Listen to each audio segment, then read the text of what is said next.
Hey there, my name's Melissa, and we're going to discuss how to potentially save a loved one at home who might be experiencing a heart attack.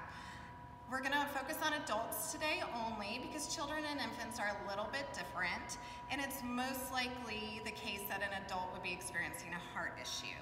So this is our adult victim. I'm also making the assumption that you probably don't have gloves and a mask at home. If you do, that's awesome. Always protect yourself by wearing gloves and using a mask with a one-way valve. You can get these really inexpensively online. They come in a little keychain pocket that's very convenient, and they are one use only, and they're great to have around. So by all means, feel free to invest in one of those in case you should ever need it. If you do not have protection at home that you can use, you can make the decision to do mouth-to-mouth on your loved one. That is totally up to you, although it is highly recommended to always protect yourself no matter the relationship with the individual. If you do not want to do mouth-to-mouth in order to protect yourself, you can do what we call hands-only CPR, which means that you would not stop to give breaths. You would just do compressions only until help arrived. So that is an option you have to help save a life without doing mouth-to-mouth or any breaths at all. So let's say you came across your adult victim, and the first thing you always want to do is make sure that the scene is safe. You never want to make it more complicated by becoming a victim yourself. So first, establish that it is safe to approach your victim. And if you do have gloves, that would be the time to get them on. Once you know it's safe to approach, you're going to tap and shout to your victim, "Are you okay? Are you okay?" And as soon as you realize there's no response, you're going to ask someone with you to call 911. You want to get help there as soon as possible so you're not dealing with this alone. So whether it's your child or just someone in the house with you, you go call 911. If you're alone, and remember this is an adult victim, you do want to go ahead and take the time to call 911 yourself. Again, the quicker you can activate EMS, the better the chance of survival. So if you're alone, take the time to call 911 and then come back to your victim. At that point in time, you still don't know if they really need CPR. You know they're unconscious, but you don't know if they need CPR. So you're going to check for breathing, and you're going to look for chest rise and fall. You can look for tissue color. That would indicate that no oxygen is getting to the victim if they're turning different shades of blue or purple. And you can also listen for breaths on your cheek. You want to do a quick assessment, no more than 5 to 10 seconds.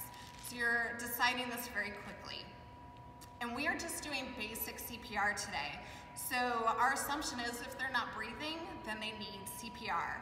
There are more advanced courses that teach checking for a pulse, but most people aren't very comfortable or confident when checking for a pulse. So our assumption is if they're not breathing, then we're going to begin CPR. So you're always going to start with compressions first. And you want your hands right in the center of the chest on the sternum, and you want to be right at and below the nipple line, so on the bottom half of the breastbone. Interlace your fingers over that one hand, and you're going to push straight down. So shoulders over hands so you can get lots of pressure. And you're going to do 30 compressions. So 1, 2, 3, 4, 5, 6, 7, 8, 9, 10, 11, 12, 13, 14, 15, 16, 17, 18, 19, 21, 22, 23, 24, 25, 26, 27, 28, 29, 30. After 30 compressions, you're going to give your 2 breaths either with a mask or if you decide to do mouth-to-mouth. You're going to do a head tilt chin lift. You're going to pinch the nose shut so that no air escapes from the nose. And you're going to open your mouth wide like you're taking a big bite of an apple so that you can seal your lips around theirs. You give 2 breaths, and each breath should only take about 1 second in length. And hopefully you can see in the video the chest rise and fall. That is all you are looking for. As soon as you see that chest rise, that is enough air. No more needs to go in. So 2 breaths, 1 second in length, chest rise and fall, and then straight back to compressions. 1, 2, 3, 4, 5, 6, 7, 8, 9, 10, 11, 12, 13, 14, 15, 16, 17, 18, 19, 20, 22, 23, 24, 25, 26, 27, 28, 29, 30. Head tilt, chin lift, pinch the nose, and straight back to compressions. So you would alternate 30 compressions to 2 breaths, and you would keep repeating until help arrived.